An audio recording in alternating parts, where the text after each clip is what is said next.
right, we will call this Almont Board of Education work session on Tuesday, October 21st of 2025 to order at 6:03 p.m.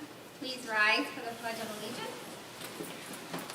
I pledge allegiance to the flag of the United States of America and to the republic for which it stands, one nation, under God, indivisible, with liberty and justice for all.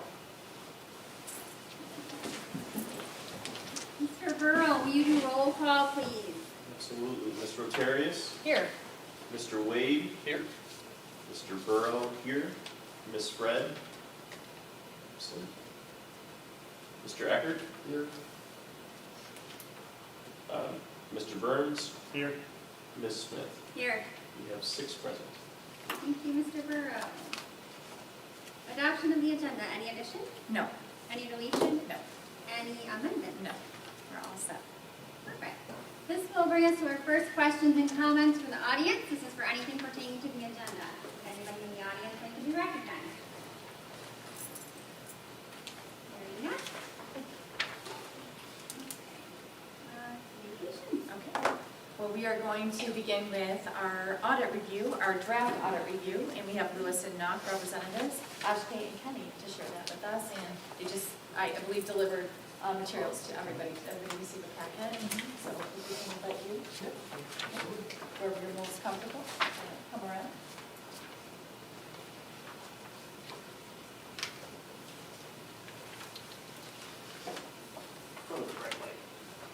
Okay, so good evening, everybody.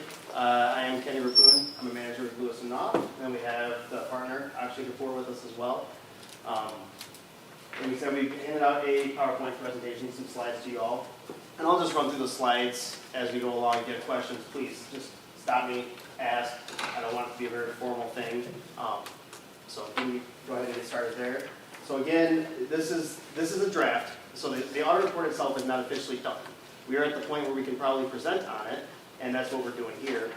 So we still have a little bit of time until that is finished to the state due to a number of, there's been some big delays in the government's part. We still don't have a compliance supplement yet, which governs the way our federal revenues are looked at. So that has caused delays into this and to one another, and so here we are today. So this first 2 slides, auditor's opinion, just this first slide of auditor's opinion. The district received a clean, unmodified opinion, which is the highest level of assurance that the district can achieve. What this means is that the audit procedure is performed, the financial statements, in our opinion, are free of any material misstatements, meaning we cannot guarantee 100% accuracy, but we can get you still a nice high A. Is essentially what we're looking at there. So, materially correct financials, good starting point. We did note a couple of control issues this year, one of which is the same issue we had in the prior year with needing to make material adjustments as we go along with the audit. So that will be included in the audit report, as well as, we'll get to the next one later. And then we did have a new standard this year, GASB 101 for compensated absences for the district. I think we're all familiar with our accrued sick time we've had previously. Well, this year the government came out, put a new requirement on how this liability is calculated, essentially taking a wheel and turning it into a square. So it was a very difficult thing for business managers across the state of Michigan to wrap their heads around, to get a good estimate. The old system was, in theory, working fine in a lot of opinions, and this one essentially inflated the liability. So it's added in some more components, made it much more detailed, and that liability, especially for Almont, I think increased, I want to say 20 times, which is a very large increase, but we've seen, dollar-wise, we've seen that same increase across many districts. So this is only going to be on the government-wide statement, so it will not have any effect on the general fund. So it's not going to be a liability, a debt the district has to pay out tomorrow. It'll be done over time and likely not at the amount that is estimated, would be my guess. The government just wanted to be very conservative, so they just wanted to reach out and put all the liabilities on the books. They have done that with everything like leases in 2 years ago, and they have not doing with the compensated absences, and they're just going to keep on. They just wanted to make sure that the district knows and everybody in the public knows that these are liabilities out there that could be pending and that could have to be paid to the employees at some point in time. And the last item on this slide, we did not have a single audit this year. So after looking through the procedures, we came in at just about $730,000 of federal revenue, which was 20 grand under the threshold. So there will not be a single audit included in the report this year. Our next slide, we have the change in fund balance, and we see across the different funds how our fund balance changed this previous year.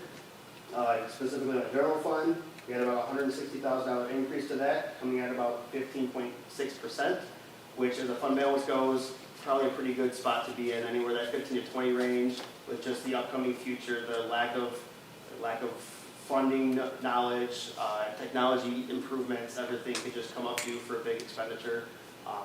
So I guess in our opinion, that 15 to 20% is somewhere a good spot to be in. You're not too much, you're not too little.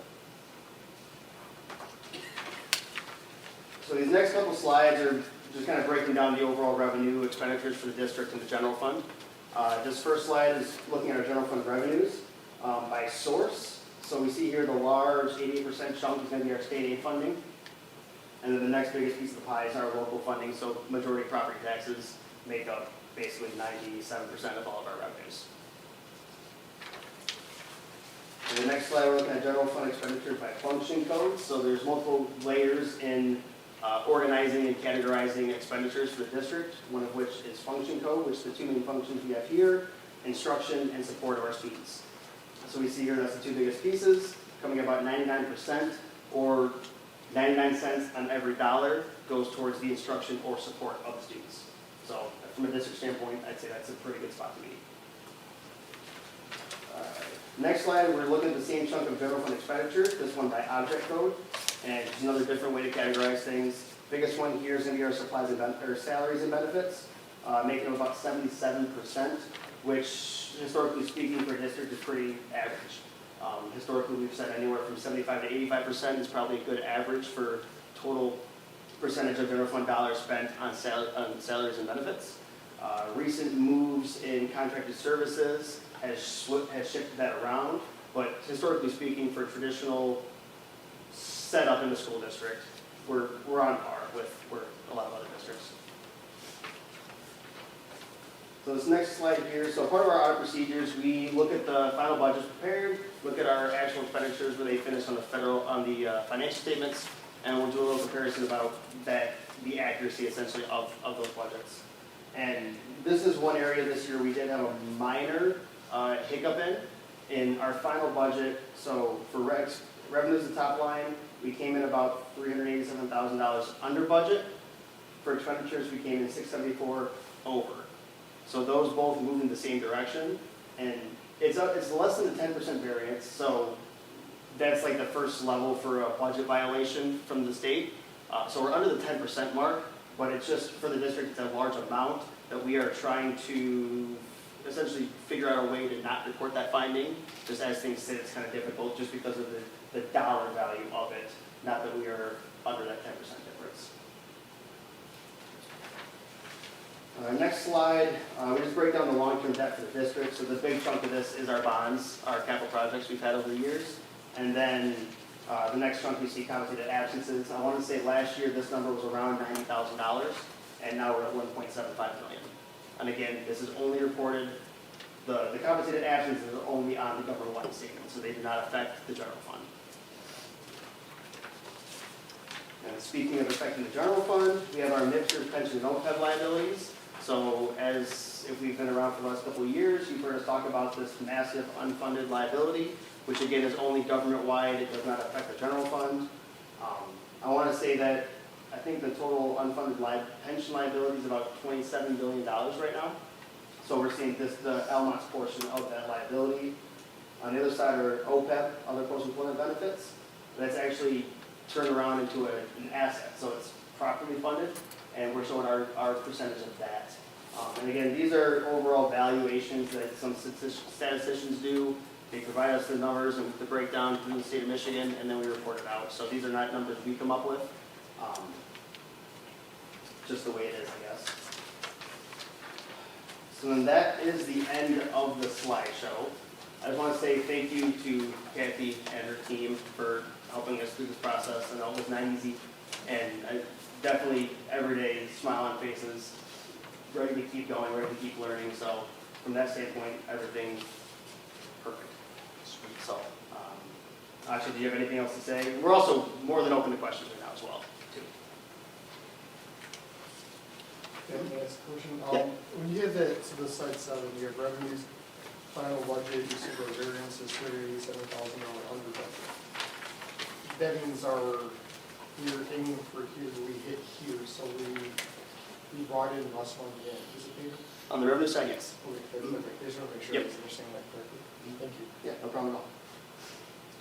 You said, so kind of going off of what he just said, you said it's less than 10% though, so. Typically, so MDE's threshold, usually for a budget violation, is going to be 10% under budgeted revenues or 10% over budgeted expenditures. So 10% in the wrong direction. So in total, I do believe we came in under that 10% threshold. However, from the flip side, in our audit standards, it's, Materiality, so we have a materiality thing.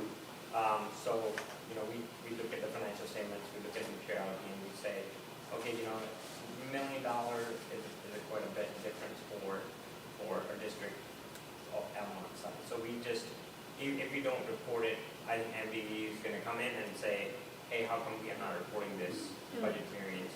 And so we just trying to avoid a step and see, and we're gonna reach out to MDE as well, but we just trying to avoid a step so that they will probably ask us to reissue the financial statement at that end, and then they will probably have a corrective action plan. So usually what happens is when we provide a finding on the financial statements, the business manager or the superintendent, they come up with the corrective action plan that, okay, so how they can avoid that next year.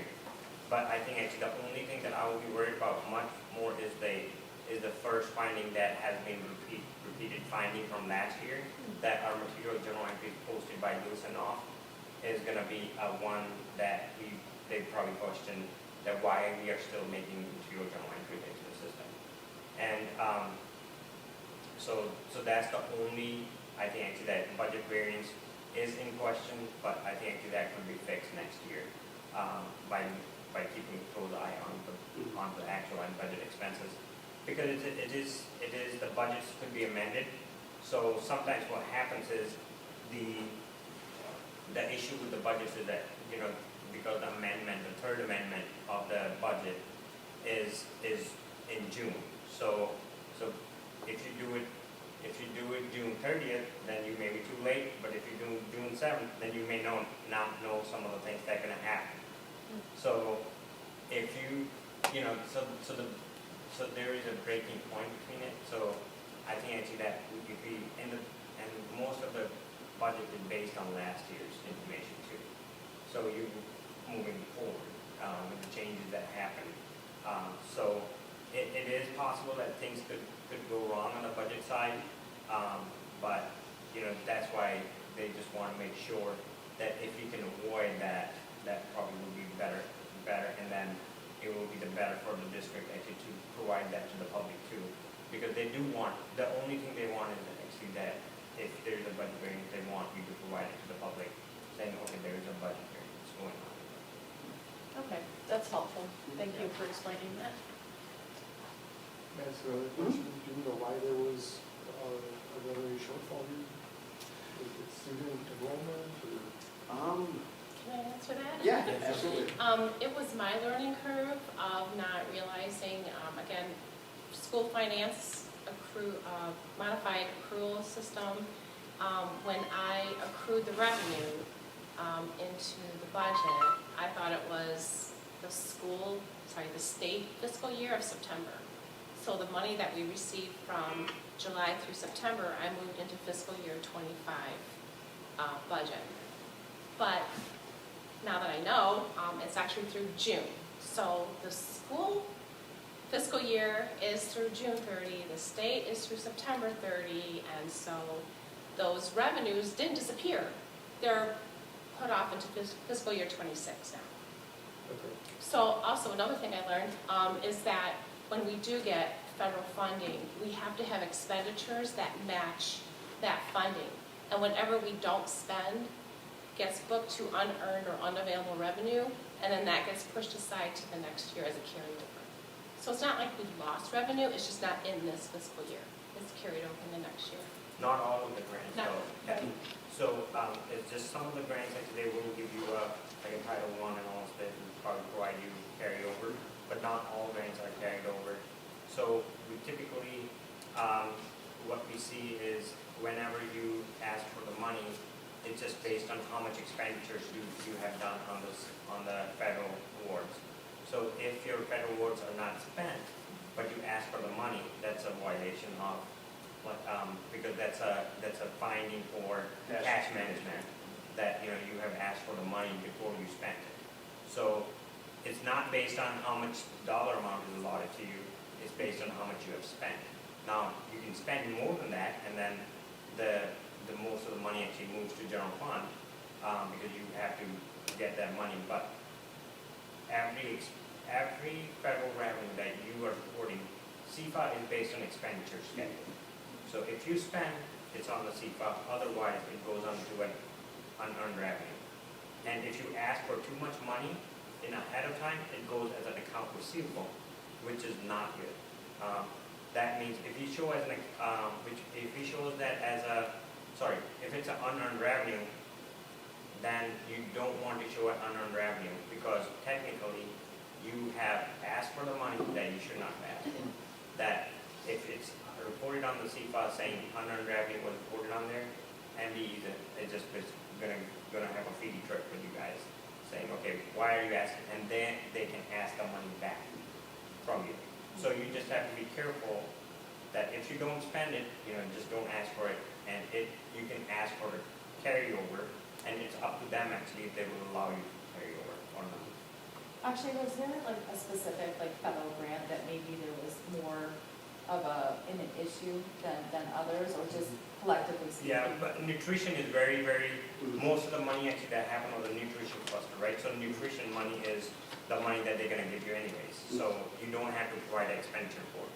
But any other ones, actually like Title I, Title II, they all actually are based on reimbursements. So those are the ones, and our biggest number is in nutrition.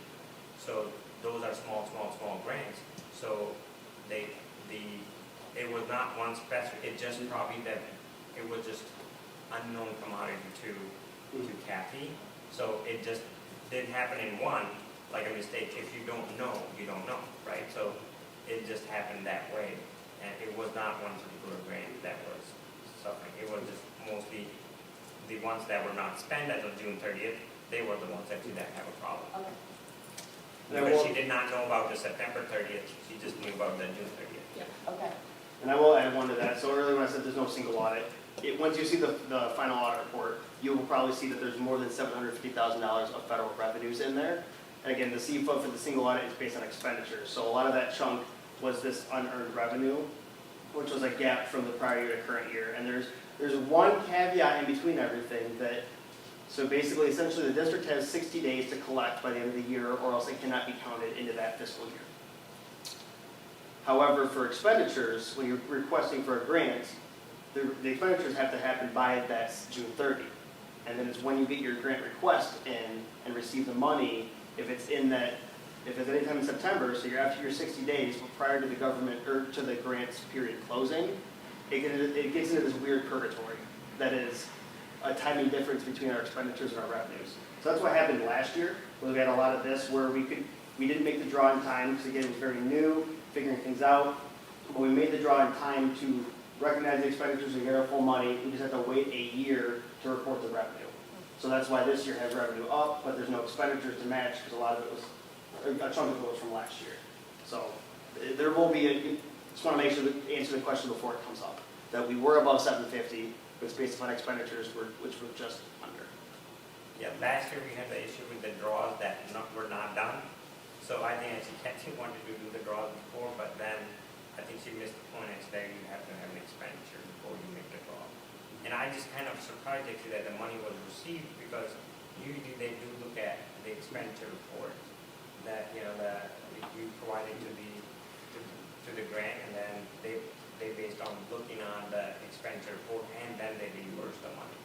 But it seems like actually that, they didn't look at it either, so. So to further explain that was, we did spend the money, but it had to be in specific Category, categories. yes, correct. And we overspent in some and underspent in others, and But you have to spend in that category. we have to. Do you have that information when you get the funding? Like, there's just a dashboard that says you have this amount to, and just because I was only here for 3 months, I was told to just, request all the money. For sure, we spent it, but then what wasn't realized was it had to be specific for each category. So prior to every grant being received, typically from, every grant from the state of Michigan, there has to be a budget prepared and accepted by them and approved by them in order to start spending money. So that budget is where these spending categories come from. And each grant has its typical, you can spend it here, there. We kind of understand Title I versus Title II, the nuances in between. I hope, because I really don't trust myself to explain the differences. But you get the idea that, so there's normal, there's ways to spend the money, and then there's going to be budgets in each grant that categorize it down to exactly what MDE wants to see you spend the money on. And do you have that information when you get the money? The district prepares a budget. So I guess to answer the question, yes, you would. So for example, like you have to have on Title I, you have a consolidated report. So when you fill out the consolidated report, it tells you actually where, so let's say you're allotted $150,000. So you have to tell actually where you're gonna spend that. 10% is gonna be spent on teachers, 15% on benefits, 20% on this. So now they actually make sure that you have spent this much on teachers' wages, this much on employee benefits, this much on supplies.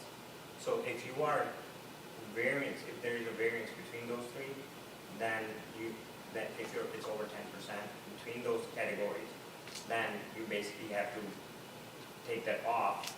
Either you ask for MD to say, hey, we need to amend our consolidated report, or you spend according to that. And you also, let's say for example, you have a teacher, Title I, and you have specified on the consolidated report, this is my Title I teacher.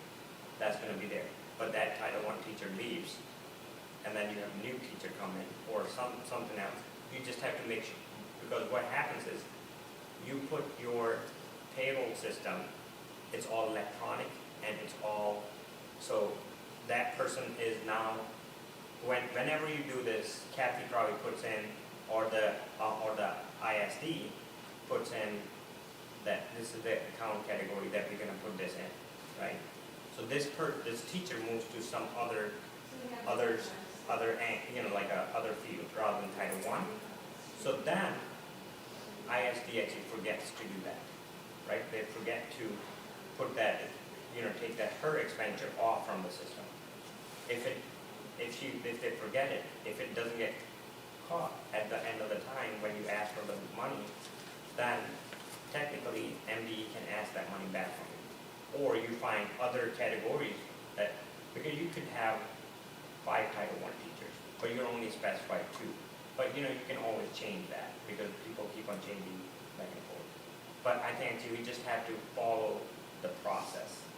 And we didn't follow the fully process because we were not aware of the full process. So that's what happened. And that's what we're probably going to have a corrective action plan. I don't know if it makes sense or. It does, I'm still lost in why you installed the process. Because we just actually, last year was the issue with the draw, right? So we didn't have enough draws by the time the June 30th was done. This time actually Kathy thought, we have to do the draw by the June 30th, even though this money is available to 9/30. We can have an expenditures till 9/30, but she drew the money as of June 30th. So it was drawn before the expenditure was done. That's what happened.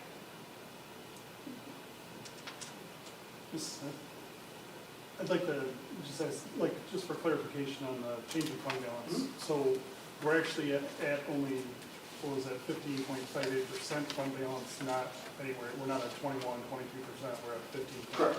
Yep, that should be, based on the current That's it, yep. Yeah, based on the current financial statements, that is where that number ends up. So this is the total general fund expenditures, it's basically, that's how the number comes up, 50.84%. Total general fund expenditures. It's expenditures, but is that what we have remaining in the fund balance, is percent? Yes, Total expenditure, or general fund expenditures divided by the the total amount, ending total fund the fund balance. balance, yes. Or, Yep. other way, Yeah, yes, thank you. Sorry, if I may ask a follow-up then. Yeah. I guess I didn't catch it, that includes or excludes the delay that Kathy had with the mismatch between the fiscal years, I think. So the mismatch was more, so essentially that would have been more on the left, no, actually, I guess there's a little bit there. It'll include it, yeah, it'll include it. It's included, because all the entries have been posted to correct the entries that have been Okay, posted. so this is the final number. so is that, Yeah. the mismatch is really the accounting of like where we thought we were at 21%, but we're actually at 15.58. Right. And it'll flow into this year. Yeah, yeah, It's just that year. Yes. Snapshot. sure, And thank you. sorry, just another follow-up for Kathy. So we had with 15.58, I think the budget that we had higher expected numbers, and that you've accounted for that in the model. Yes. You have, okay. And I don't like to give you surprises, but I was working on this all day because I got this information at 8:30 this morning. But I did include in your drive the different budgets for this year. So I included the original budget back from June of 2024, our amendment from February, our amendment from June, and then this year's, and just so that you could see the trend. So in June, we initially said we were going to end at 12.71%, and then in February, we went down and said we were going to end at 10.83%, and then in June, we too optimistically said we'd be at 20%. So now here we are, at 15. So huge learning curve for me this year. I learned a lot, and I appreciate everything that these guys do, because I just learned so much when they're here. And like I said, I think you guys can echo this, that school finance is a unique animal. Very different from corporate finance. It's fun and exciting, but yet there's a lot of nuances and things that you don't really know until you're sitting here.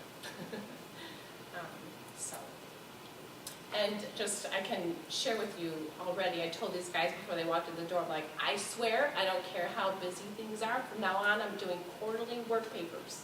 I'm tying this stuff out every quarter. So that's like I'm gonna die on that hill. I am gonna do it, so, because I don't like this swing at all. So this one, I think I pulled up what you Yes. said, or whatever. So like your number is the 15.44, and then they have 15.58. They have revenue over expenses, right? And we do revenue over income. Remember that? Correct. Yep. Yep. Yeah, so it's just a slight difference. They're taking the equation and using expenses where we're accustomed to doing the income equation with that, so. Should we switch it to the way you guys are saying? No? That's entirely on your own, Yeah. okay, it's your own choice. So can we get it, because like when I look at this, how this number is different than this, like is there a way so that we can get it, so that it is, In our amendment? You can do both sides, because this is not reported on the federal, on the financial statements at all. But it does actually say that it's percent of expenditures mostly on the audit report if there is, but usually that, it could be done both ways. Provided by MP, it could be based on revenue, it could be based on, expenditures. And in theory, from the standpoint of a school district, it's a nonprofit, so we're not looking to increase or decrease every year, usually break even. So whether you're using revenue or expenditure, it might not be the exact same, but it should usually be pretty close. So. And we've had the use of percent of restricted revenue. So it was the third model, so that 15.44 is where we're at. My question would be, basically the 6% the money that we requested that we haven't spent, so that's gonna be tabulated into this year's budget? Or is that, Yes. so when we do the budget Has to amendment, be. we'll have to. We have to spend it, right? Yeah, right. We have to have expenditures match that revenue.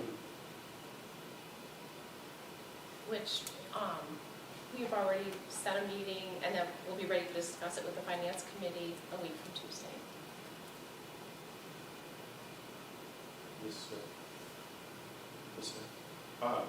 So are the 6% that he just asked about, like that full 6%, which is like 1.1 million, it all rolled over into 2026, the entire 1.1 million that we were expected to be over budget this fiscal year, this past fiscal year, is now, the entire amount is in next year. Yeah, a lot of the revenue that got put to unearned was 31A and 31AA. So, So it says that there's only 3% of federal revenue on this chart, so like I'm thinking that it's not 1.1 million, like, that's rolling over. Right, it's a state aid money in there. right, There's state aid. State aid. Yes, Okay. that was a 31A and 31A. 31A, Okay. yep, Okay. sorry, yeah.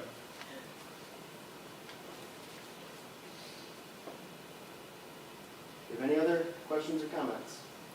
I just have a question, and I don't know if it's twofold, but I guess as you're doing, you do similar districts, compared to our district, you do similar sized districts.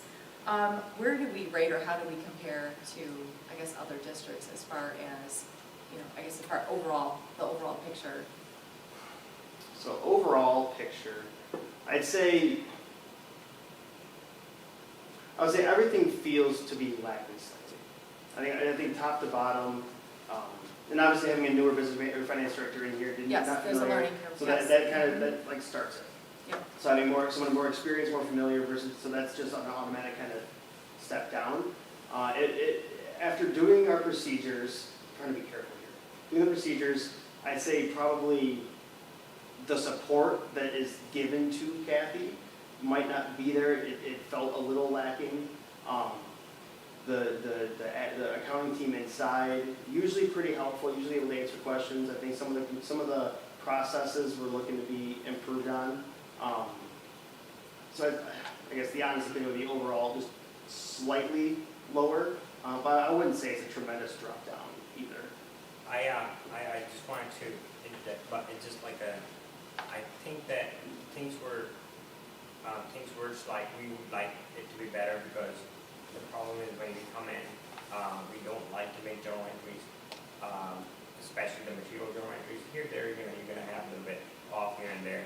I talked to Kathy about it, that, like she's saying she's gonna do a quarterly reconciliation, so that's what I was explaining Laura too, that, we just have to make sure everything that's sitting on the balance sheet has to match something. Because anything that it's not sitting, if the balance sheet is correct, your income and expenditure are going to be mostly correct. And when they're correct, the only difference that could be in classification. So you could have a difference in classification. You probably put some expenditure in lease expense versus interest expense. So it's a reclass journal entry. So it doesn't have a bottom line impact on anything. On the overall side, I have to say Kathy and even the previous business managers or finance directors at Almont, there is a little bit less people in the accounting staff. So there is a lot of functions that happen in accounting, right? So there is preparing a budget, doing day-to-day transactions. It takes a lot, doing the grants, doing every single thing. It just takes a lot of, and it just comes with an experience. But unfortunately, at Almont School District, we haven't had more than, in the last 8 years, I would probably say, we have had quite a turnover in the accounting department with the business managers. So it is tough to come to another district and just start rolling. And the other issue is, you look at other school districts too. there are a lot of people that have retired, and the people that are coming up are just, either they have worked in accounts payable or account receivable, now they're suddenly a business manager. You know, and it is tough when it seems easy because everybody looks at Kathy, oh, you know, I can do what she's doing, but when you come to that level, it is very, very tough. It is tough because you have ultimate responsibility. When Laura does payroll, you know, she's only doing payroll point of things, but she's banking on Kathy that if I make a mistake, Kathy will catch it, you know? So, and it is very tough. You have to have a team that is all responsible all around. It's not Kathy's job only to fix everything. It is her ultimate responsibility to provide financial statements, but it is tough sometimes. And the talent that is coming up if you look at, and there are tons of postings out there and for the business managers, but it's not only first district that we had.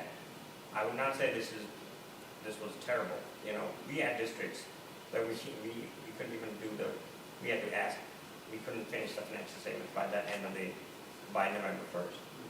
We had some districts like that. And you think actually that we always going to have districts, but we don't want to go towards that level. So, compare-wise, accounting and all that stuff, yes, we can improve. We can always improve. There are tons of, we can always improve. So, but I would say actually that, other than that, the biggest thing to me is everything is reconciled, because that makes me that the books are complete.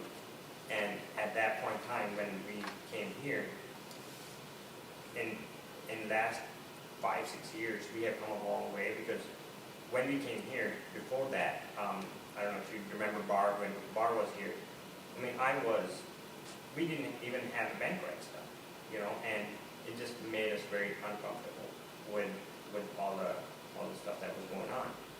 But now, at least, I know actually that there is complete. The books are complete now. We just have to go to the next step. Then, hey, you reconcile the cash, you reconcile the assets, you reconcile the liabilities. We just have to go through that step. And it's a learning process. Hopefully, you know, the more time she spends in school district, the more she learns. Thank you. Great. Thank you all for your time. Thank you. Thank you. Thank you so much Thank you. for being here. Thank you very much for being here. Ashley, do you know when the final, do you have a timeline? Oh, yes. You mentioned this was a draft, so when I can? think by Friday, actually, it should Oh, be all so fine. this Yeah, week. this week, Oh, yeah. okay, great. Because Kathy actually just, she just had to do a corrective action plan. Yep. And then we should be able to Okay, get it done. okay. Yep. Thank you Because so she much. returned all the stuff today. Today. Yeah, so, yeah, all right. All right. Thank you guys so Thank you. much. Thank you. Thank you. Good night. Thank you. Drive safe.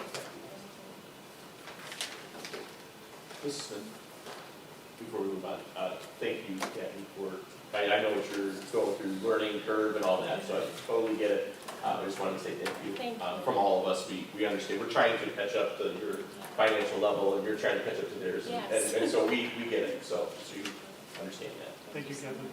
And on that note, Kathy, thank you for embarking on your classes and your webinar series Love learning. that your MSBO, but you're taking the right steps. There's just there's a lot to the school finance, so but I look forward to seeing the Thank end you so result. much. And we'll be working on the corrective plan Yes. together. Thank you.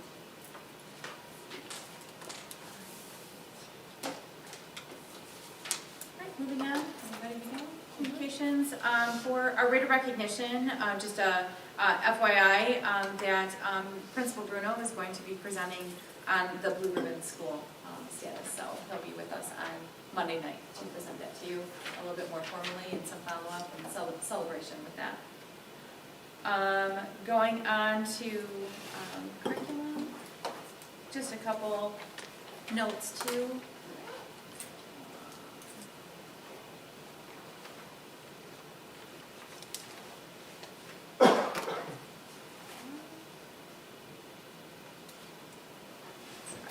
Move my stuff.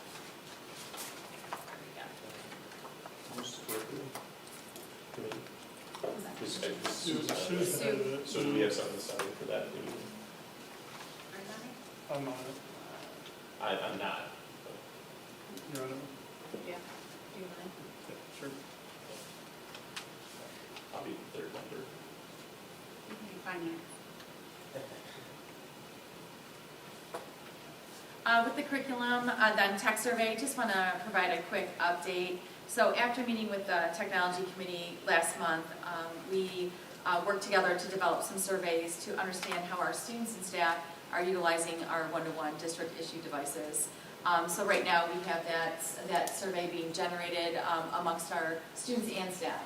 So we'll be able to provide a little bit of some of that feedback that we were looking for, the usage, how much in the classroom, at home. We're asking questions for AI, as we know that that's before us as well. Go Guardian, how that's utilized in the classrooms. And I will bring back this information once that's acquired from our survey results. And so I wanted to also thank Tech Director Brandon Markland for facilitating the meeting last month and for generating the surveys. So, are there any questions on that? Just wanted to give you a quick update. When do we expect to have it back? Couple weeks. Just a couple Yeah, weeks? couple weeks. Yep. We want to make sure that with students, sometimes it's best if we, in a building, to get responses to like set up a specific time. So I'd like to see a 2-week window on that, so we can get some information back. Any other Adam, do you have a questions? question? I was going to ask a question. Okay. Moving on to programs and resources, again, quick update there. Just acquiring this information, we're gathering and building a spreadsheet for online resources and programs, trying to include some up-to-date costs as well, even though we have some expiration dates coming, like in 2028, for example, for TCI, for social studies, big ideas would be math, but the expiration date's not until 2028, but I'm still reaching out to our vendors or sales reps so that we have a better idea of what that number looks like so that we can build that into the budget. So just let you know that that's an ongoing document. And then we have other online resources and we're creating that spreadsheet. Any questions there? I have a clarifying question later. Ms. Smith? Those ones are all online resources like that you said?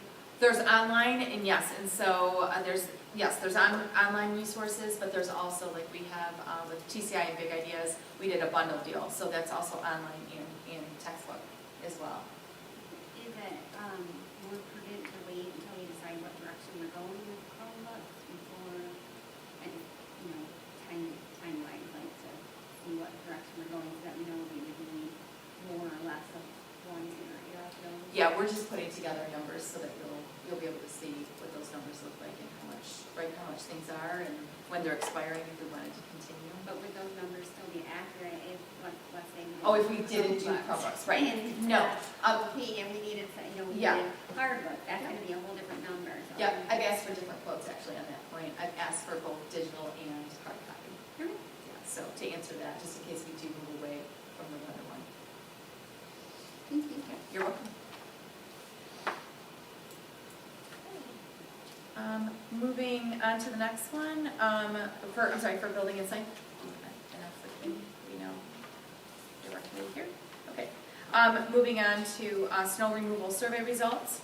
I guess I was a little overzealous here. I was thinking that we were going to be going out for an RFP, but my time frame is off by a season, so my maintenance director tells me, but we conducted the survey anyway. It was already out there, which doesn't put us, I don't think, in bad light. I feel like it's almost like a pre if you want to, or consider it as baseline data for the survey. But the survey, there was only like 3 questions. The first question being, how satisfied are you with the district's snow removal efforts, like parking lots, sidewalks, and entryways? And I asked them to rate it on a scale of 1 to 5, and this went to all of our staff, including coaches too. So overall, I would tell you that we had a rating of very satisfied and satisfied that made up 72% of the survey. And then we had 20% that were somewhat satisfied, and we had 6% that were either dissatisfied or very dissatisfied. So overall, yes, we got a good, positive survey result. But we do have some takeaways from this. Question 2 was, have snow removal practices allowed you and your students or athletes to access school buildings and facilities safely and on time? Overall, we had yes, and most of the time, that made up 93% of our survey, or 93.5 to be more specific. And then we had 6% say no, or 6.5. So again, generally looking at a positive result. As far as the third question, what improvements, if any, would you recommend for the snow removal process to ensure safety and to better meet the needs of our school community? Definitely there were themes that were pointed out, and it's nice with SurveyMonkey, our survey tool, it kind of pulls together the themes that staff can, once they respond, it gives us those themes, and I would tell you the overall one is probably the salting of the areas, especially the entryways, would be the one that I feel like most of our staff and or coaches are saying, hey, let's take a look at this, and especially in the early morning hours. So lots of complaints in the sense of this survey as far as the responses. I would tell you the complaints came from more middle school area and the walkway between OP and a middle school for the kids club, if you will. There are pictures that were taken, and I've since shared those with Jason. I think he was going to actually bring that up in our walkthrough. That is what he has shared with me. But between the OP and the middle school, that walkway gets iced over. It's iced over pretty quickly. And then, of course, there's always the timing of the snowfall, which I'm sure Jason can speak to better than I can. He's here probably a lot earlier than I am. But I would tell you, depending on the snowfall, it's tricky. So if it starts snowing, let's say at 6:30, 7 o'clock, it's really hard to try to catch that in time, unfortunately. So some of it's timing, but some of it I think can be due diligence in getting out there and doing some of our walkways a little bit more with fidelity or getting ahead of it, especially if they know the weather's coming. So I'd really like to see some improvements, and it's actually kind of a good thing to do this survey so that we can share, so we can make it the safest season possible coming up. So that's what I have to share with you. So how many staff members did this survey? I believe it was 63. Okay. 63 was our high. Looks like 62 for whatever reason. So He didn't we answer the one next, question. yeah. So, but 63. Okay. Yeah. Thank Yeah, you're welcome. Any questions there? Clarifying question? Clarifying / general question. You do the same with your services for the grass mowing, hygiene and stuff like that? No, we have not. We have not. This is like kind of been like the first ask, and from recent conversation, I think Mr. Wade brought something up recently. In my brain, I was thinking, okay, yeah, I want to get this out, before the snow falls. So I went ahead, and then knowing that we have another season to go. So to your point, no, I don't think we've done a overall staff satisfaction on lawn with staff or coaches. But I think it'd be a good place to go. We need to get the feedback. And from what I'm understanding as we go through and get our RFPs, that's the feedback that we want to try to solicit so that we're making the best decisions. That's all I have. Moving on to Jason with track updates. As some of you know, on Monday after the board meeting, there'll be building site meeting with Rick Doherty from Star Trek to go over some of the concerns at the north end. Mrs. Vaughn did ask me to kind of go over where we're at with the numbers as far as what's been paid out, what might be owed still. Of course, the original bid for Star Trek, when they were awarded the bid, was $260,000. A materials down payment in May was made in the amount of $98,000.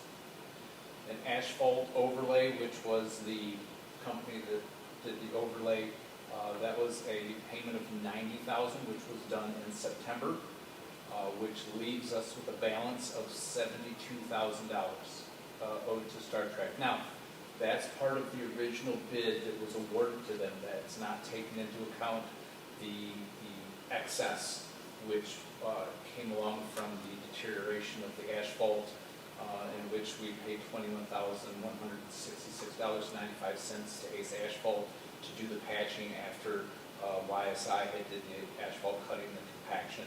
And of course, also too on that side bit was the additional $10,000 for Star Trek for the additional dumpsters. So that $48,966.95 was not part of the original $260,000. So that That's where that remaining 72,000 is owed to them. That's what that's a part of. The tennis courts, I don't Oh, have. I'm sorry, Jason, Yes. I think you were gonna mention, also the gate update as well. Yeah, The gate. I can start back up that way. Okay.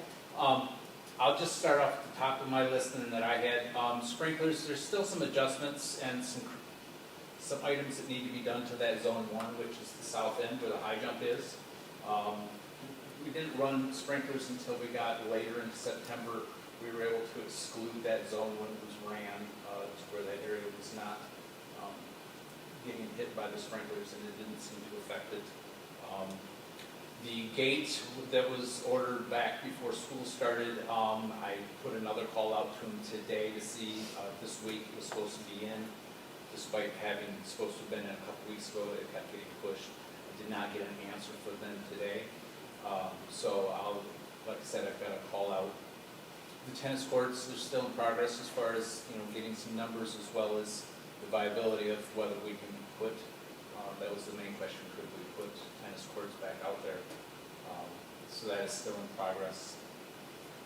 The insurance work from the flood that occurred before the Labor Day weekend, I just got things finalized with SETSAG. I'm in works right now with scheduling Servpro to come in, their construction or reconstruction team, to come in and do some of the things that SETSAG has approved. We're going to try to utilize November 7th, which is a no staff, no student day, to where we can get in here and do quite a bit of stuff without disturbances in school activities.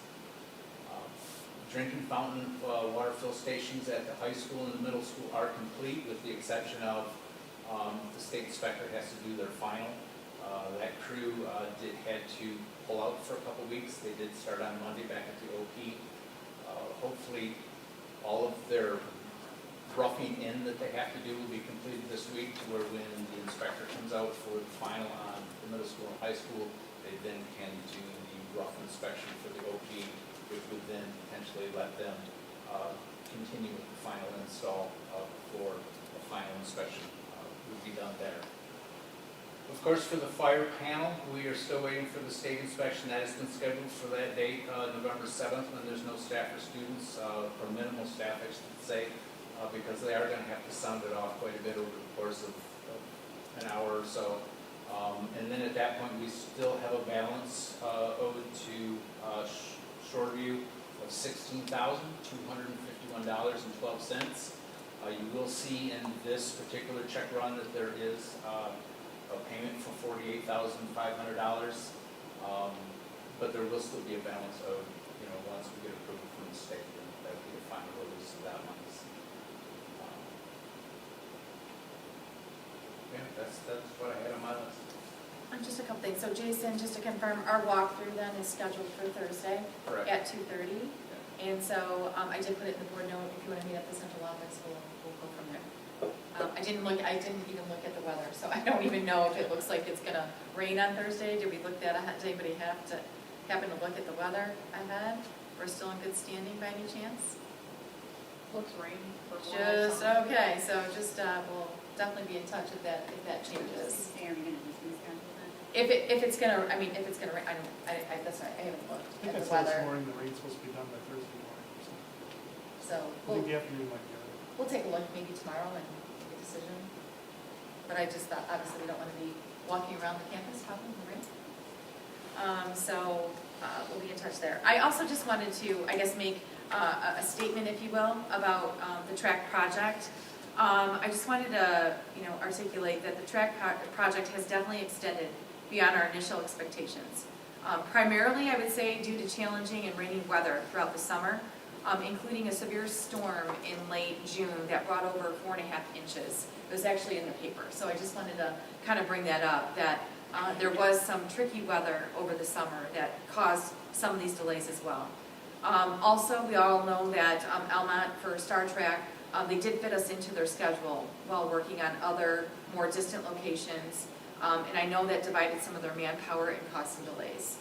I'm not providing excuses for Star Trek. I'm just like you, I'm disappointed that we're going into soon November and our track is not completed. And in addition to that, we also have an area of concern that has not been addressed. So I just wanted to make sure that, again, being fair, I guess, to obviously the district and the Star Track, we have had a few hiccups along the way. But also, a couple of those hiccups were also, I feel like, on the district, whether it was graduation ceremony that we wanted to make sure we could provide for our students, and maybe a sporting event or two that we wanted to make sure was offered to our students and our families. But with that said, again, that area of concern is still there. And I would like to make sure that we're following up on that as soon as possible. I've been in touch with Rick. And so we have a scheduled meeting, follow-up with our building and site committee on Monday to address our options for that corner of the track. So just wanted to know if there was any other concerns or we're looking to address this on Monday night.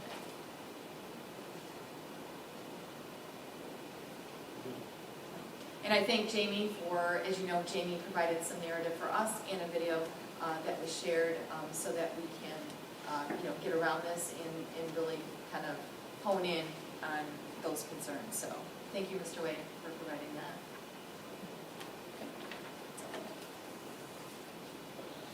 I think we're on to items.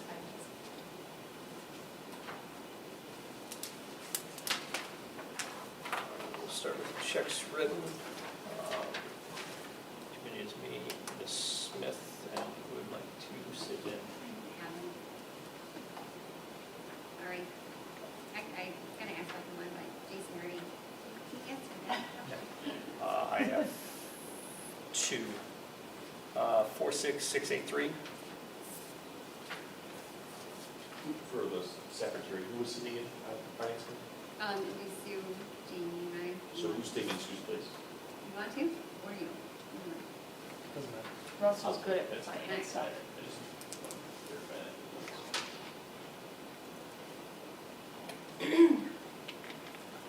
46683 is to a check to Science Alive.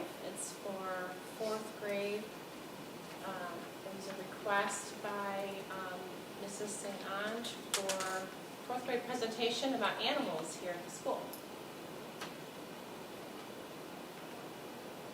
Thank you. The second one is 46651.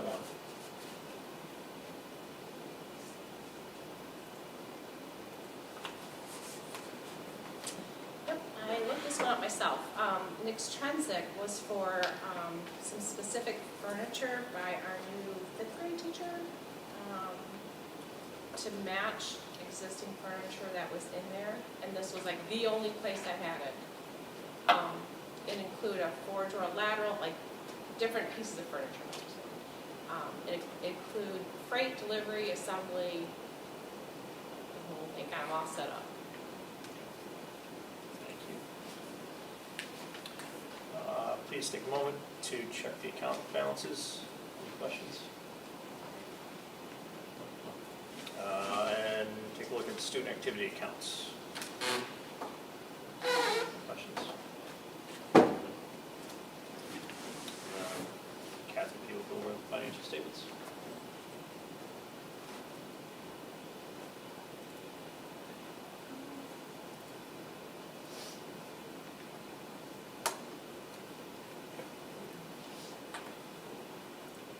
That'll take us to the state aid fund update. Yes, I had put in your drive an update to the state aid fund, and I can't tell you how relieved I am that the governor signed the state budget just in time. We do not have to borrow any money, so that's fantastic. There is, I itemized a bit about the breakdown and the percentages pertaining to those different line items. Bottom line is an increase of $619,488. I just wanted to say that there's no solid word on MIPSers yet, and this data is based on what has been shared with us so far.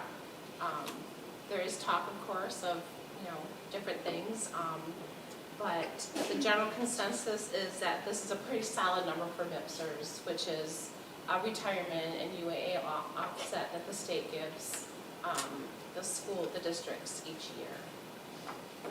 The impact amount per pupil is $446 per pupil.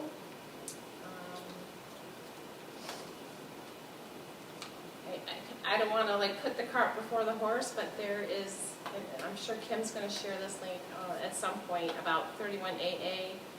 There's some new language in that grant that is pretty sketch.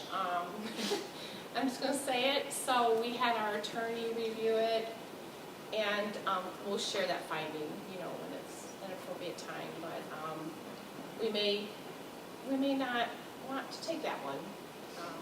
It talks about, we haven't seen anything about that yet, potentially risking governmental immunity if there's a mass casualty in a school district.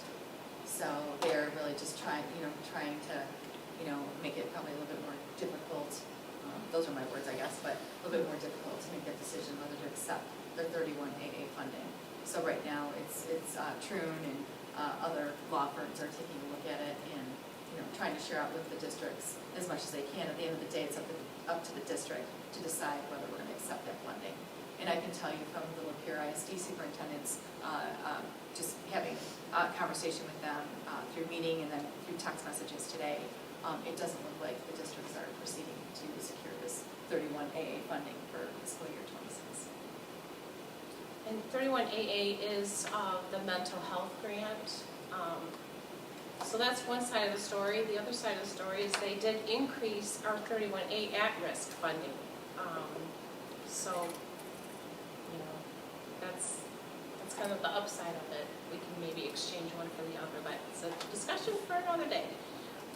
So I don't know if anyone has, and we did also, I wanted to share, we did get the new grant, the 35M, which is 2025 literacy supports.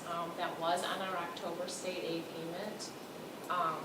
So we went ahead and put in a purchase order for those materials, and I know some principals and teachers are excited to start receiving those materials. Yep, they're already coming in. Yeah, Mr. Bruno already Was that for the said. OP curriculum? Yes, Yeah. yes it is, yep.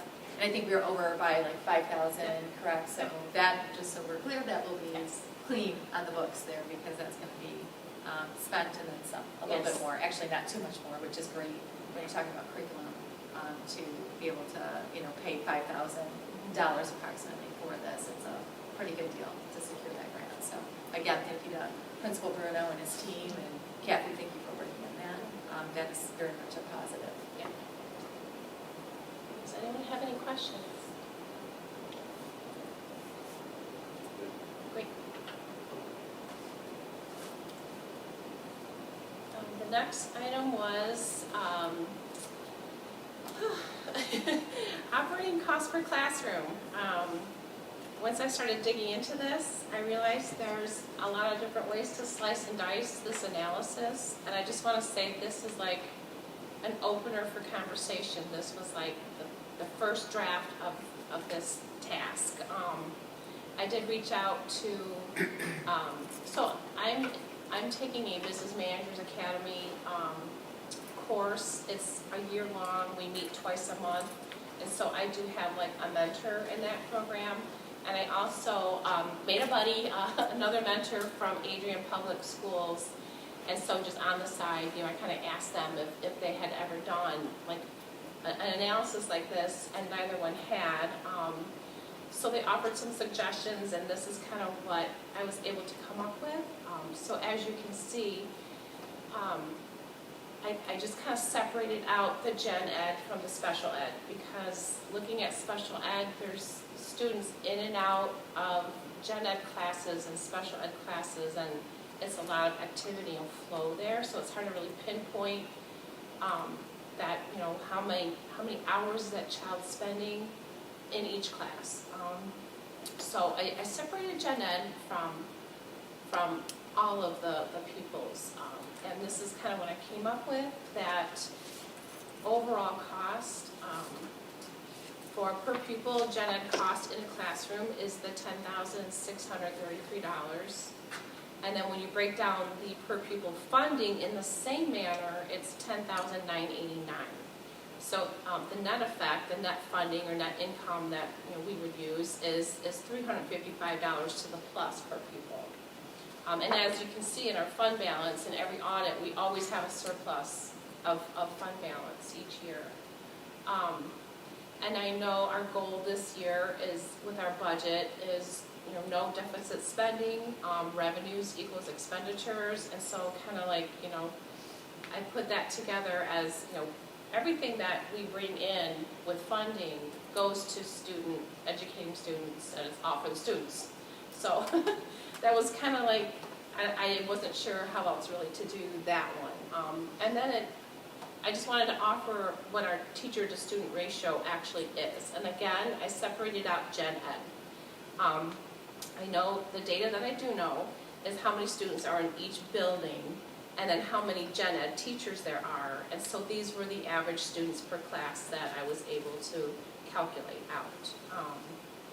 I know there's a lot of different formulas and analysis I would love to do when I'm sure I'll keep doing it, because I'm on this road now and I really want to know. It's on a quest for information. So this was just my first pass at trying to attempt.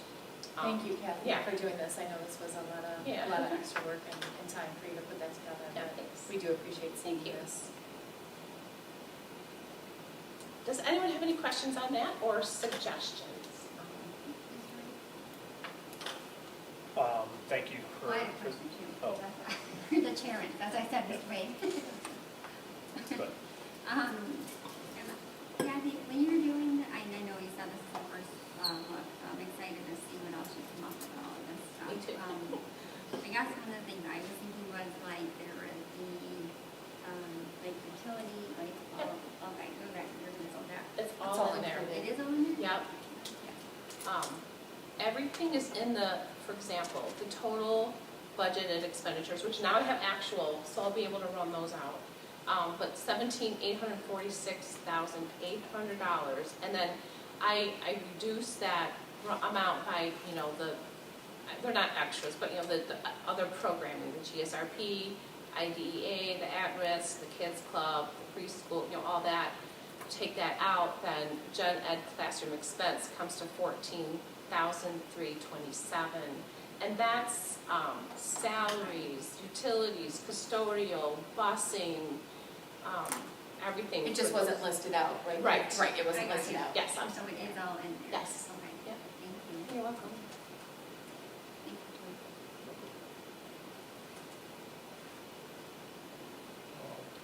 May I ask a clarifying question? So in terms of, I know we had a discussion the last time, 25 kids, like in the high school, or you cancel classes. Are we saying that we're okay with 24 kids per classroom? Or what's kind of the analysis of that?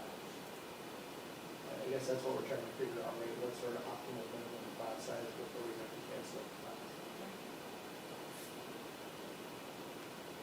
There's not that's what we were discussing with you earlier, right? There's not, right now, there's not like a break-even number Right. that's been calculated from our discussion, but I feel like too, we're saying a couple things. So it doesn't, obviously per what you have right now, what we're looking at your first go through, is that we're not losing money with currently the way that the students are being taught in the class sizes.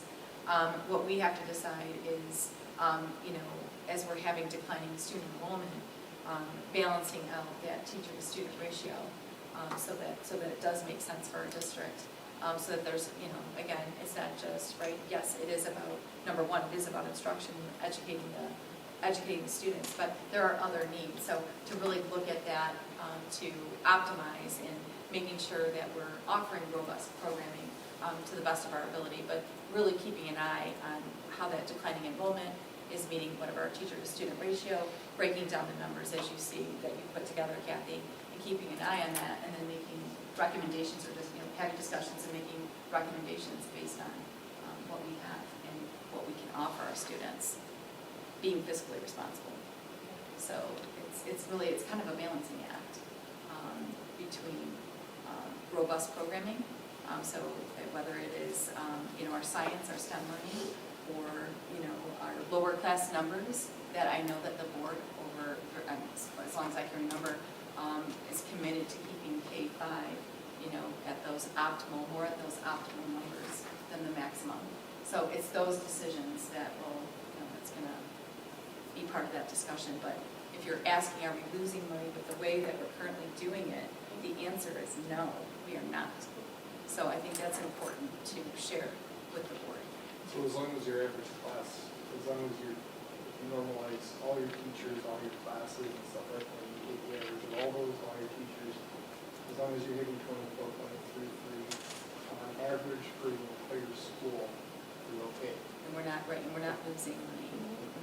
Well, that doesn't factor in the elective classes, that's just general education classes and general education teachers. That doesn't have any impact on, like, Ms. Royster hosting a 18-person choir class, correct? We're not at that Yeah, point. it's not the No, Yeah. no, Yeah. that's not part of, this is our gen ed portion. Yeah.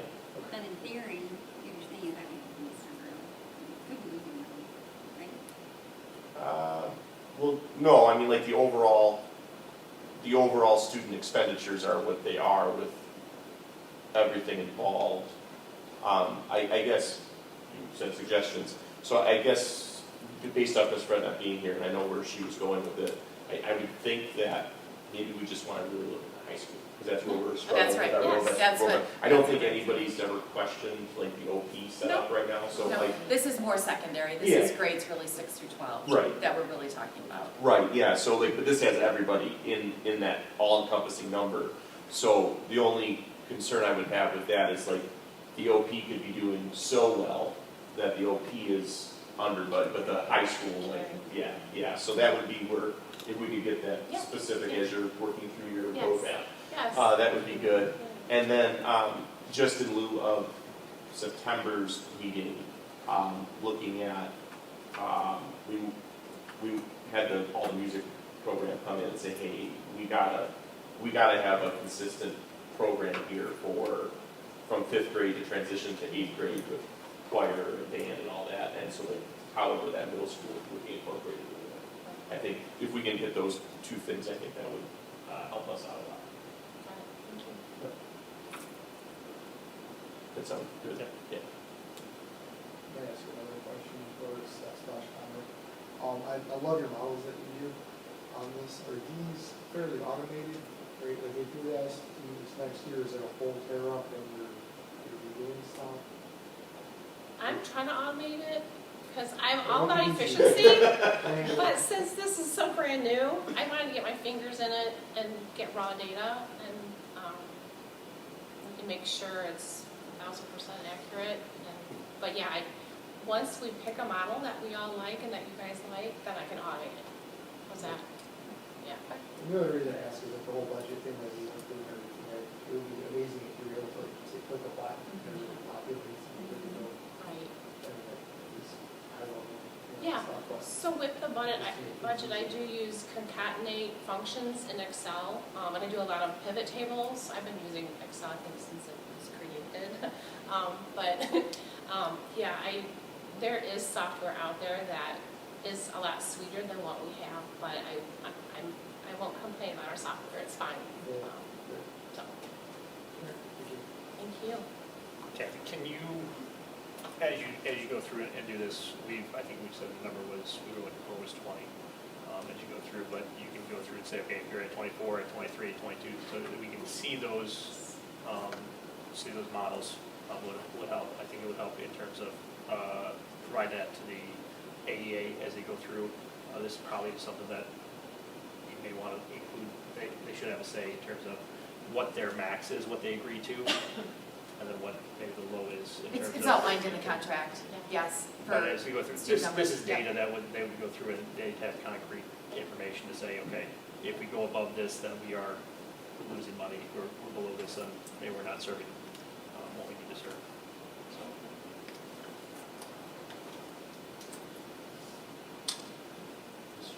We're gonna get two more. Just so I understand the graph, I'd probably email this later, but you might know off the cuff. I don't think we had 18 teachers in the OP. Did I count them wrong? We might have 18 teachers in the OP, right? Gen Ed, Gen Ed, yeah. Right. 20. Yeah, I'm just trying to figure out. Middle school is 18. Yeah, I'm trying to think.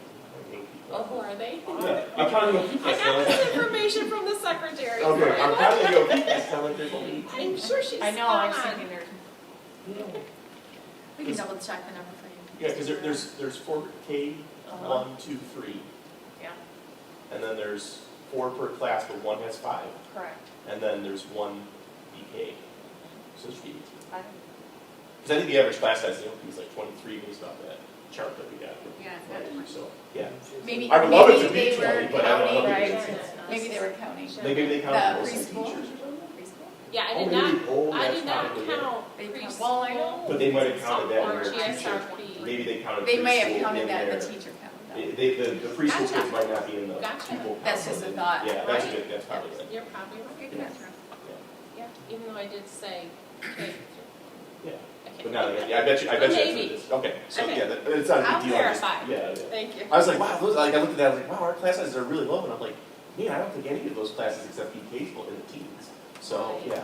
yeah. And then the second thing that I wanted to say, and I know the principal is not here, Mr. Spear, but from a board perspective, and I'm speaking based off of what I've heard from everybody, we want to offer robust programming. We want to offer more, so the more information we have, it like, we're willing, like, if we can add a couple to the gen ed classes so that we can offer Ms. Royster's music composition class, we want to be able to do that, so we're using this information to get to that point. Our goal is not to cut more programming out of Almont schools, our goal is to add it where we can, so that way we can continue to eliminate boards, because I know that was a big concern of his, when he was doing the presentation, so, yeah. Thank you for saying that.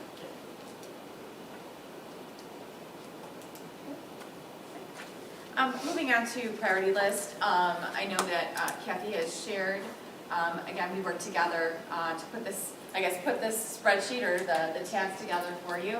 I don't know if this was helpful, but I wanted to start separating some of these priority items into categories. So they're divided up into these categories. So the budget cut items to be added back in. This was from the original budget. So if you go back and you look at this tab, you can see that we have the elective teacher, a Chromebook refresh, tech budget, special ed conferences, workshop conferences, end of the year staff luncheon, paper. These are things that would be added back into the budget for the amended budget as we would go forward. Obviously, with some new information and just full transparency, the numbers that you heard tonight are the numbers that I heard first tonight as well. So that will make me, just in full transparency, it will allow me to go back and do some reflection too of what's been prioritized here based on our information that was shared tonight.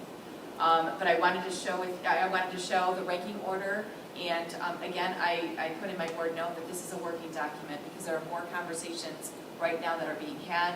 We also have a finance committee meeting on Tuesday, and I'd like to go through and talk through some of those, or my recommendation to the board during that meeting as well, as we look to what we want to add back in for 25-26. We have additional expenses that we wanted to be transparent with as far as what we've already done or what's coming. We have a Wi-Fi upgrade that we know was a mistake from the fiscal year 25 to fiscal year 26, so that's why that needs to be added back in.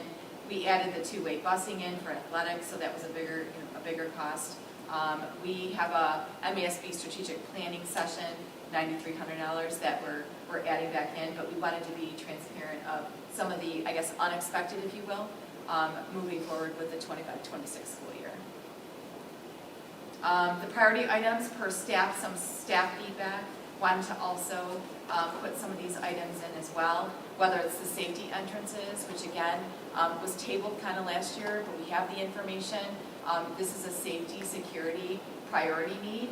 I would tell you that after meeting with the safety committee, this is something that was definitely on the docket. The more that we can provide that extra layer of safety, I would tell you that the community, meaning the parents, the staff, are very supportive of this moving forward with this project. And it's not, yes, it's expensive, but it's not incredibly expensive, but it's something to consider for another layer of safety. The leaf blowers is track care. Just wanted to kind of put that there, that's part of the package and the recommendation. And those, I believe, are ordered, not ordered yet? No, not order, I was. Not ordered, we're waiting. Another discussion about it. Oh, okay, but this is on the docket, so just to, again, to account for some of these miscellaneous expenses, but again, these are expenses that were talked about and discussed. Another one was probably the bigger amounts that was just updated yesterday was carpet. I know that Jason got some prices for that, and just to be clear, Jason, that is the square, just if we proceeded with a project like this. Just like what we're sitting on right now. This is the square Yeah. carpet, so it can be easily replaced if it's damaged. Again, going back to priority items and what I'm going to be recommending, it may change, but I wanted to at least put these numbers out in front of you. And these are some of the discussions that we took away as a building and site committee, that we wanted to prioritize some of the areas. And carpet is one of the priorities because of the safety issue for our students and staff in both the OP office area and the high school media center. So again, that was a potential priority there. Plumbing upgrade, I have TBD because it depends on what would be replaced, correct, Jason, and what building and what fixtures that we would be trying to replace. So that would be to be determined depending on if we have an allocated amount for fixing the plumbing. So have that. And then true policy adoption, that is only a potential if we wanted to entertain. I can bring information to you in November, but that there is, we've been talking about, if we were going to adopt another policy platform, of course there's a cost that comes with that, but there's also a timing issue with that as well, because it does take 3 to 4 months to adopt a new policy platform, if that's something that the board wanted to entertain. So we do have all that information. Troon has since shared what that would look like. We do a lot of work with Troon, and that's why it's on the list as a consideration. Because I will tell you, there's been a couple of things that have come up, and I know that sometimes Neola, I know it can get tedious, if you will, sometimes going through the policy, where Troon seems to be a little bit more straightforward, and they have a few more, or maybe many more updates that just keeps everything a little bit more current. So it's at least worth a conversation to bring to the board. So that's why that made the list on that priority item. Long-term planning needs. This is just something that we feel like moving forward should be allocated. As far as curriculum, making sure that we have an allocated budget line item for curriculum. It's something that I don't feel, being in administration for a long time in Almont, I would tell you that it's very limited. The curriculum budget line item always seemed to be very limited. It was with the grace of COVID money and ESSER funding that we were able to really afford our social studies and our math curriculum, truth be told. So I would tell you that it would be nice if we started thinking, obviously allocating, thinking ahead, whether it's track care, that's also on here, and allocating a certain amount per year. That was based on a recommendation from our track installer from Star Track, is to put away like $7,000 a year for at least the next 8 years, so that when a repair or the next layer needs to happen on the track, that money will be saved, and we will have that. So that also was one of my long-term planning recommendations. May I ask a question? Sure. Yeah. And it might be to Kathy as well. So if we set aside money for years, does that increase the general fund percent because it's just sitting there, or because it's allocated, it does not? I do often look at other districts' budgets, and I notice that our neighbor does a capital offset at the, below the line. Okay. So you have your regular line, and then set asides like this for capital projects will be below the line. Okay. Yeah. Okay. And then we have other things that have come up but not determined, like a set amount has not been determined, but there's been conversation about athletic field maintenance. For one example, I know for baseball, for example, the Diamond Dust was like $3,000. So is that something to be considered to add into a yearly budget? So these are, again, a little bit more conversation needs to take place, but I wanted, when we're talking about long-term finance or planning, I wanted to make sure that's part of the conversation. And then we just spoke to capital projects that you just mentioned. Our staff needs, these are some of the things that have been identified. One, the first one that you'll see on the list is something that was brought to your attention that we may be seeking, an additional special education teacher. That, again, will be shared with you if we end up securing, or if I need to make that recommendation for a middle school special education teacher. We heard tonight that, again, one of the needs that we may need to explore would be a part-time central office position, so that we can stay abreast of all financials in school finance.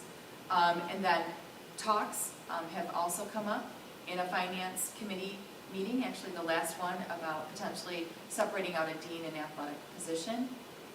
It doesn't necessarily have to translate like that, but that is an idea that has come up many times, just because of the amount of work that goes in with both of those positions, both the dean of students and athletic director position.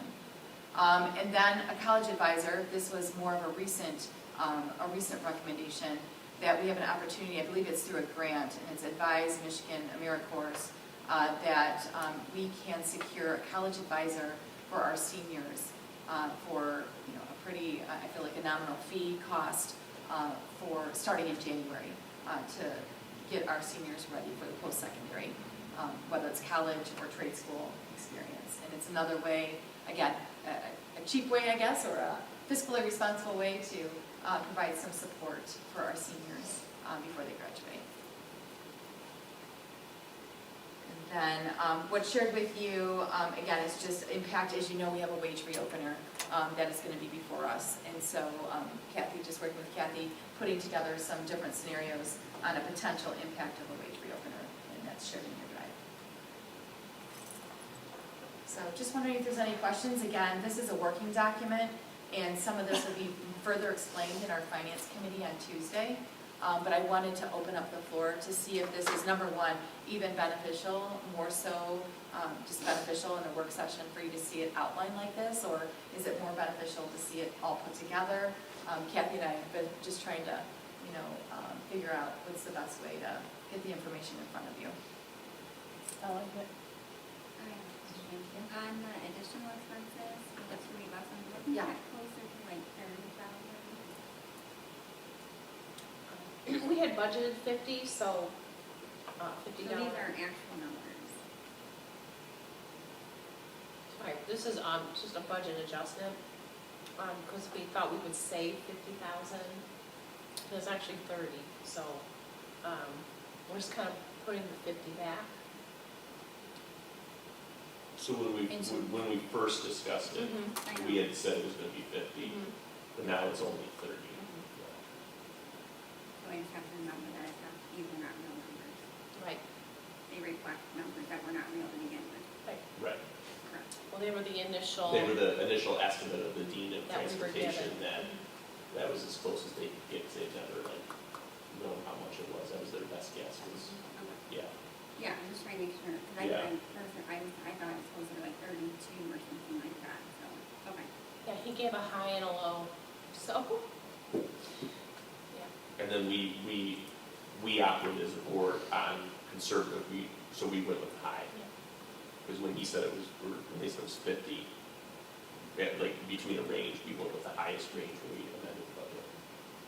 Correct, Mr. Yeah. Rowe, but we also did ask for that budget not to be padded and stuff Right. like that, too, and when we found Right. out, after we dug in more, it was only like 30, 30,000. 30, yeah.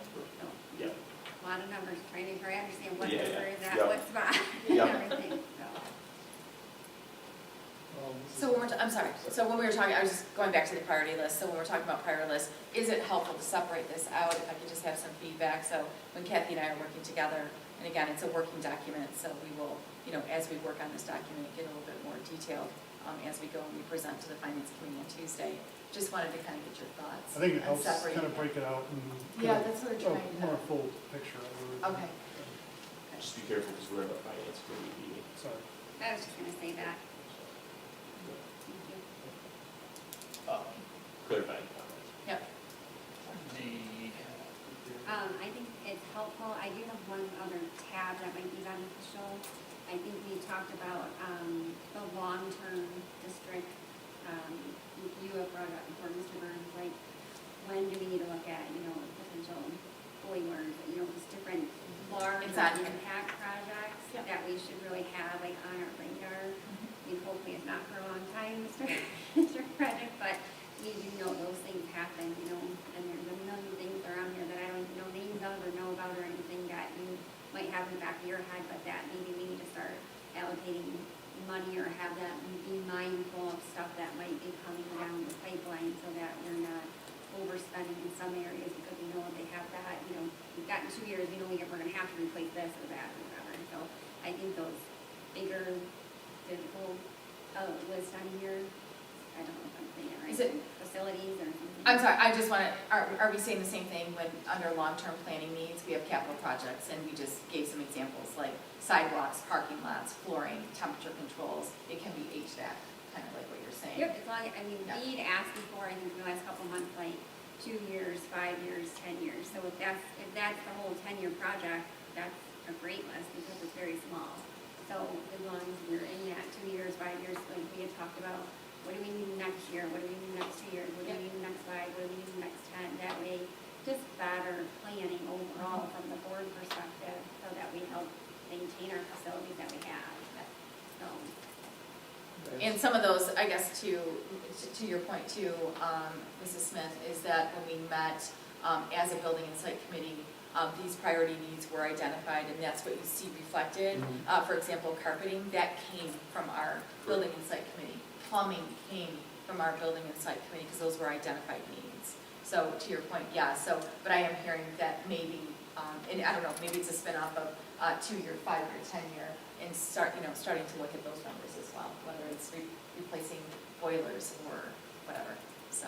Yeah, no, Yeah, as thank you. a working document, this should evolve, Yep. like This how is we, just, yeah, how yes, we're gonna this need is it. just a working Filling document. the TBD in with, it's gonna be Yeah, 1.1 million for boilers, it's gonna be 750,000, I think you Yes. said for sidewalks, you know, like, and filling that in as we go, yes. it would be great. We just wanted to kind of get a working document started to Yep. see if we can, again, but maybe it's gonna be where we add in, expected timeline Right, to get that done. Again, obviously, honing in on the cost of what that would be. right. So we can develop this as we go, but with all the different needs that we had, I was just trying to put them in categories, and having them all in one seemed to be a little bit like overwhelming.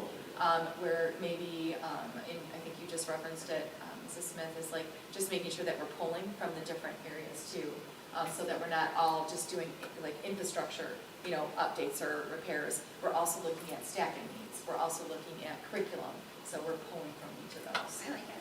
And so we were just trying to pull that together. It's helpful. All right, well, thank you for the feedback. I appreciate that. One thing that I would ask as we get into our wage reopener, your options there, how that monetarily will tie in with the in addition to the percentage there, what that actually comes out to be, so we have that calculated in versus it's this dollar amount, but then it's also this 5% or whatever it is to know, so we have that value. Sounds good. Are you good on that, Kathy? Yeah, so the 5%'s already in this one here. It would be the additional, right, the additional Right, got it. percentages that you see. Yeah. But you're asking for what that would look like, the impact would look like on the overall budget, Mr. Wade? 5% of 100 is going to be 5% of different than 5% of 200. So what is that monetary amount with what is proposed there? So we know what it will be to the general fund. So we can say yes, no, we need to make modifications, that type of stuff. Okay. Thank you. Okay, moving on. Sorry, Liz. Oh, I'm sorry. Can I ask a I'm sorry. clarifying question? We had the list of the priority projects for building and site that I think Jason had come up with. How does that tie into this? Remember we had boiler, we mentioned that too, we had boiler and everything like that. I don't see any of that on here. Is there intention to tie that into this? Yeah, actually, the Building and Site Committee, when we met, we said the next time that we would meet after the audit in our state aid budget, we would come together again to create a list that's more, I guess, comprehensive, if you will. But the things that are listed is what I just shared with you. So, for example, carpeting came up, plumbing came up, because that was narrative that came out of that committee meeting. The bigger ticket items, if you will, is more, yeah, it's gonna be a bigger conversation, and is that gonna tie into a potential future bond or sinking fund proposal? Is that gonna be a priority list that we get together to present at that time? But all those things are not off the radar, it's just because of the incredible expense that comes with those. We were trying to be a little bit more realistic of what we could get through the finish line, even for, 25-26 school year, to see what we could work on. Okay, thank you. Yep. Moving on to Soliant contract. The Board of Education approves the employment of all personnel. The position of MOSI teacher at Almont Middle School remains vacant. After a thorough and exhaustive search, the district has decided to contract with a staffing service, Soliant. Soliant has helped us secure Katie Dixon, a qualified certified teacher who will help us continue to meet the needs of our students. And the Soliant contract is in the draft. Any questions? I have one. In the priority list, we had that MOSI teacher. Is that thinking In of addition that to, in addition to that spot? it would be in addition to, that's correct. So how long would the contract be for? How many years? Is it? Are you talking about Soliant? Soliant. Soliant is just this school year, So, as of right now, this school year, unless and then there's a provision, in the contract, let's say Miss Dixon works out really well, we could proceed to secure her. as that MOSI, and then have another, Yes, that's correct, yes, we could. But right now, we might be looking to secure an additional middle school MOSI special ed teacher. Are we all set? Yeah, okay. Is that for you?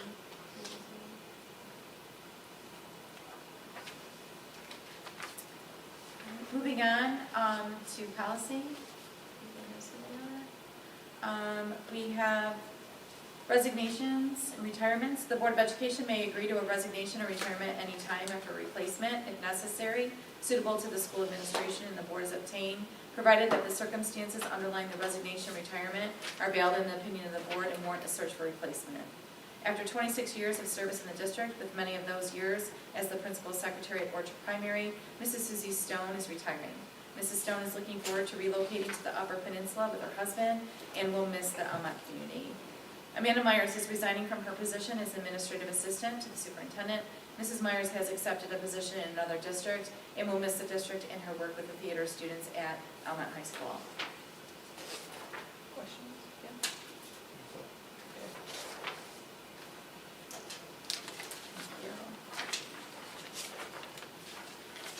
Moving on to new hires.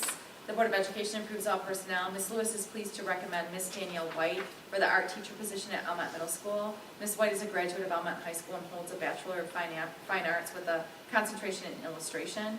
Ms. White's enthusiasm and experience will make her a great addition to AMS. Mr. Bruno is happy to recommend Mrs. Martina Tursinovich as the new behavioral interventionist at Orchard Primary. Mrs. Tursinovich comes to Almont Community Schools with master's degrees in both clinical mental health counseling and school counseling. With her experience working with K-12 students, she will be an excellent fit at OP. Almont Middle School is also excited to welcome Ms. Jamie Cheney and Ms. Lisa Brandt as special education paraprofessionals in our MOSI classroom. With the retirement of Mrs. Stone, Mr. Bruno is pleased to recommend Mrs. Christina Couture as the new office assistant at Orchard Primary. Mrs. Couture currently serves as a recess para at OP and is looking forward to transitioning to her role in the office. Yes, we don't have the, for Mrs. Tursinovich in the drive, but, like Mrs. White has the recommendation sheet filled out, we don't have that for the. Oh, okay, thank you.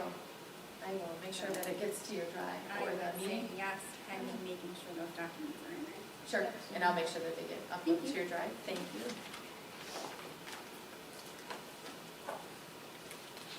And we don't have anything on the other one either, just we're missing two. The recommendation for hire? Yeah, we're missing two.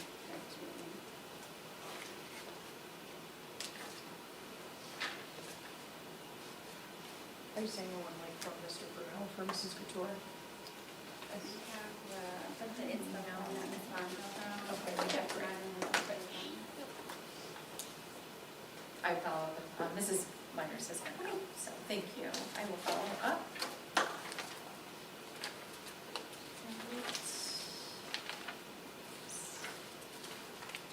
Moving on to teacher change, approval of teacher change in pay.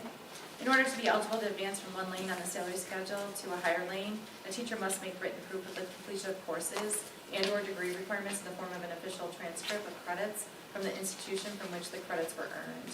Mrs. Carly Connor is moving from a BA plus 18 to a MA.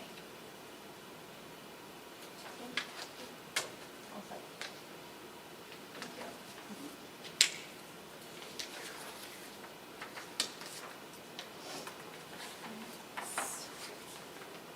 Moving on to January School of Choice.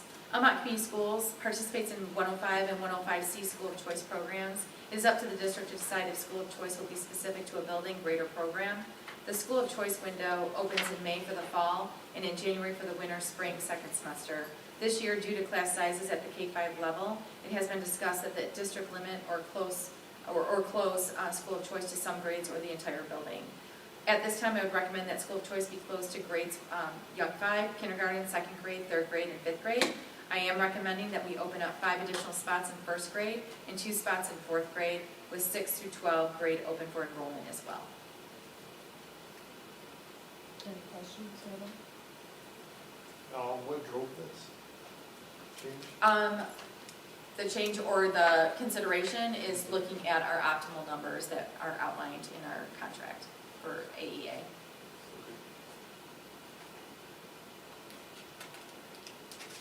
Do we normally have students come in and do that? I think it varies, but it varies. But there's not necessarily like a mass, amount of students coming in all at once into a grade level per se. And those calls are very, random and few, far between. So I'm not, again, looking at the numbers, that's the only reason why I made the recommendation, is because it's more so it fits within our optimal numbers that are outlined in the AEA contract. Okay.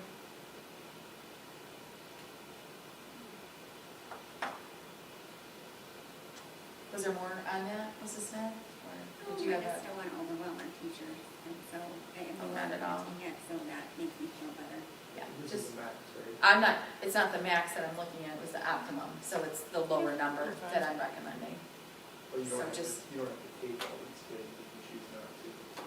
No, but we're opening them up, right, so we're gonna put those slots out there. Yeah, so there's 5 in first grade and 2 in fourth. So you're looking at a total of 7 students. And we're only, for the first grade, for example, that'd be like an additional student in a section. So I don't think we'd be overwhelming our teachers. And I did touch base with principals too, to give them the heads up, and if they have any concerns, there's no concerns. Okay. Yep, thank you. Policy update, the board adopts bylaws and policies for organization and operation of the board and district. Bylaws and policies may be adopted, amended, and repealed at any meeting of the board, provided the proposed adoption, amendment, or repeal shall have been proposed at a previous board meeting, and once proposed, shall have remained on the agenda of each succeeding board meeting until approved or rejected. Bylaw 0131.1. The district's policy service, Neola, has provided the following policy recommendation. This is the 5th read. The purpose is to ensure clarity, consistency, and avoidance of conflicts of interest. The proposed policy outlines the limitations regarding school administrators and members of the Board of Education serving as coaches or club sponsors within Almont Community Schools. This is the 4th read. The proposed policy reads as follows: participation of school administrators and Board of Education members in coaching and sponsorship roles. Number 1 explains the prohibition of new roles. 2nd is grandfather clause. And 3rd is exception for vacant positions. And this is the one that would be recommended to be rejected at the board meeting. Okay. Are we all good with that? Yes. As written? Okay. Thank you. Our Neola updates, first read. The board adopts bylaws and policies for organization and operation of the board and district. Bylaws and policies may be adopted, amended, and repealed at any meeting of the board, provided the proposed adoption, amendment, or repeal shall have been proposed at a previous board meeting, and once proposed shall have remained on the agenda of each succeeding board meeting until approved or rejected. Bylaw 0131.1. The district's policy service, Neola, has provided the following policy recommendation. So this is the first read. So for policy 1422, that covers the non-discrimination, equal employment opportunity, and anti-harassment, it's revision. 2210, curriculum development, revision. 2266, non-discrimination on the basis of sex in education programs or activities, that's a revision. 2412, homebound instruction program, revision. 3122, non-discrimination, equal employment opportunity, and anti-harassment, revision. 4122, non-discrimination, equal employment opportunity, and anti-harassment, revision. 4162, controlled substances and alcohol for bus drivers, revision. 5120, assignment within district, revision. 7540.02, digital content and accessibility, revision. 8305, information security, revision. 1623, section 504, prohibition against disability discrimination in employment, technical correction. 2260, non-discrimination in access to equal educational opportunity, technical correction. 2260.01, section 504, again, technical correction. 3123, section 504, technical correction. 4123, section 504, technical correction. 1422.02, non-discrimination based on genetic information of the employee, rescind, now covered under 1422. 1662, anti-harassment, rescind, now covered under 1422. 3122.02, non-discrimination, equal employment opportunity, anti-harassment, rescind, now covered under 3122. 3362, non-discrimination, equal employment opportunity, and anti-harassment, rescind, now covered under 3122. 4122.02, non-discrimination, equal employment opportunity, and anti-harassment, rescind, now covered under 4122. 4362, non-discrimination, equal employment opportunity, and anti-harassment, rescind, now covered under 4122. 7541, electronic data processing, recovering plan, rescind, now covered under 8300. District specific, 3112, 4112, social interaction, board staff communications, and 1130, conflict of interest. Any questions? Okay. Thank you. Thank you. Moving on, the Board of Education shall adopt bylaws and policies for the organization and operation of this board in the district and shall be bound to follow such bylaws and policies. Policies 0131.1. Based on board discussion, the monthly work sessions will continue to be recorded via YouTube and made available to the public for 60 days. This will now be reflected in the board operating procedures under 1.3.1 letter E. Do we need to add regular meeting or just do this like that? Oh. Yes, I guess we could add the Yeah, board those are meetings as still being well. recorded, right? Regular meeting? That's not outlined, is that not, okay, I'm sorry, I don't know if it's already outlined. How about if I double check and I'll make that correction? Perfect. I'll make that correction needed for the board meeting if it's not already outlined in your board operating procedures. Okay, and I'll just do the double check. Perfect, thank you. Thank you. And that's it. Have a question? Good. Questions and comments from the audience? I didn't even know Mr. Bowman was back Oh, there. I snuck in You on snuck in later? Okay. Anybody like to be recognized? I know. I missed the first part. I was doing a volleyball senior night, so I missed the first part. But the auditor, how did the audit come out this year? Is it similar to what Kathy had for her projection for the end of June? It's close then? A little bit more A little bit complex more? than that. No, it's good. No, it's good. I can follow up with you, yes. Yeah, I was just Yes. curious where it stood.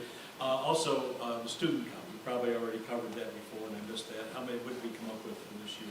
1360 right now, 1360.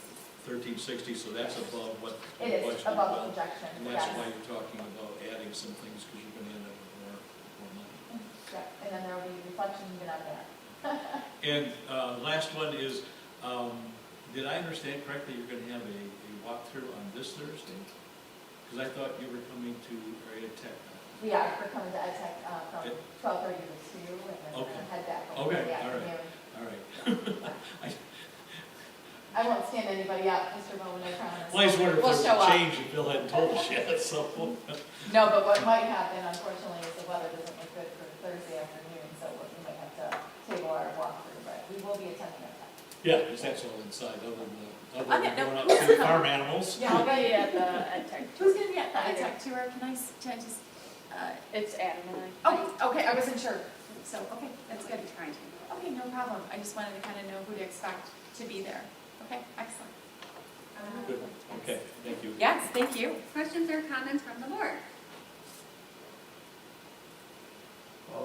Want to thank you for putting that information together. Thank you for asking for it. Anybody else? Mr. Burrow? Did we have a preschool update coming? Is it coming during the school board meeting? Or, I put it into my board note. oh, just the board note? I did the Okay. board note. Okay. Yes, and if you're looking for any more information, please let me know. Yeah, absolutely. Okay, Okay. thank you. Yep. Anybody else? Kathy, thank you so much for everything. Very helpful. I like to know all the information. Yeah, me I appreciate the time and the effort. And thank you, you and Ms. Vaughn both for working on our audit. I know that's extra work and I think for both of you, so thank you very much for that. I am super excited about our blue ribbon for our OP. Very, very proud of our OP principal and staff and our students. So, Amy, you're welcome. Thank you. I appreciate it. We're really excited. Yeah. I'm excited to have the rate of recognition, and Principal Bruno will share more with you on Monday night. It'll be good. It'll be good stuff. Yeah. Any future agenda items? Oh, sorry, one more. I wanted to say thank you to Jimmy for the little kid track, cross-country meets and everything. It turned out great. The kids loved it. So thank you for all your years of working on it. Any future agenda items?